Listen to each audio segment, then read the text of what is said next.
Hi, welcome to or back to Play It Loud. This time I want to continue from a previous YouTube regarding where the money goes. So this one is where the money goes now. And you won't be too surprised to find that it hasn't changed a great deal since then. And just to recap briefly, the money goes to the publishers, to the songwriters, to the people who own the rights. Not to the lead singer, the drummer, the bass guitarist, the orchestra member, whoever. The people who played on records, they get paid. They get paid half as much as the people who wrote it and the people who own the rights to the publishing. So where are we today?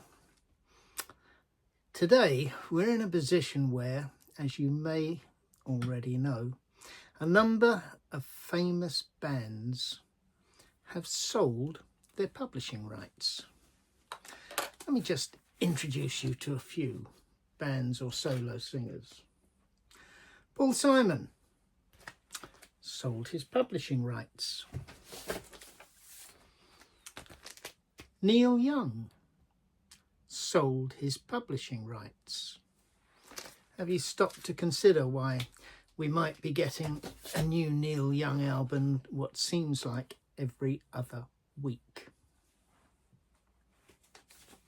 Fairly recently, Pink Floyd sold their publishing rights.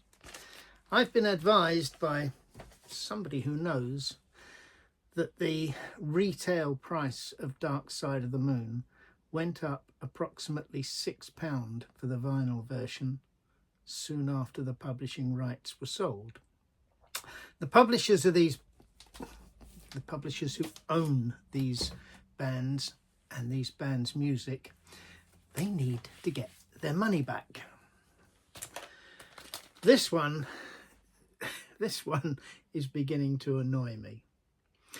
Springsteen has always had a reputation for giving value for money.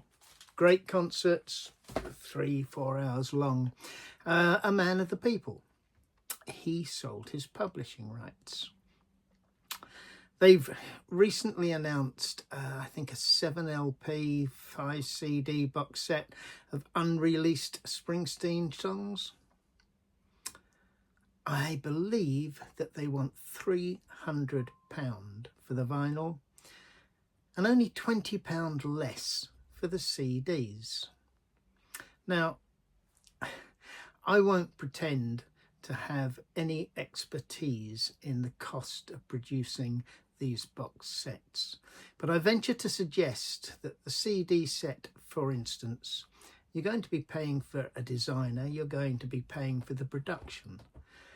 But if the total cost of the materials of that CD box comes to more than £20, I would be really, really surprised.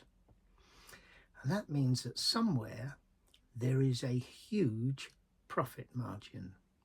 And it certainly does not cost just a few pounds less to produce a CD box than it does to produce a vinyl set.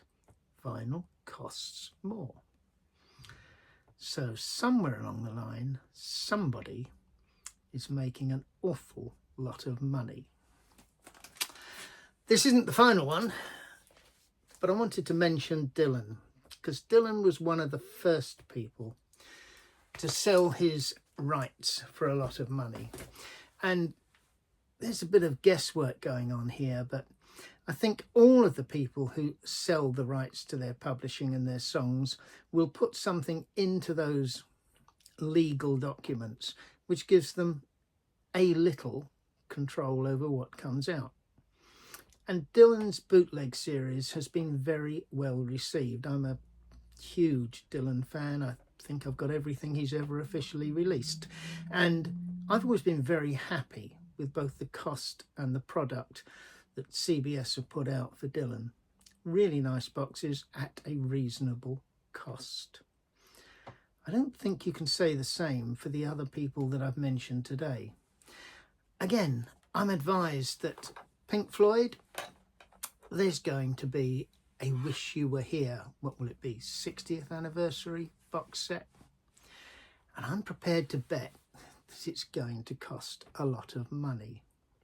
There's somebody whose album I should have brought out here as well, David Bowie, also sold his rights. I'm not familiar with everything that Bowie's released in the last couple of years, but from an outsider's point of view, I suggest that there's been a degree of barrel scraping. When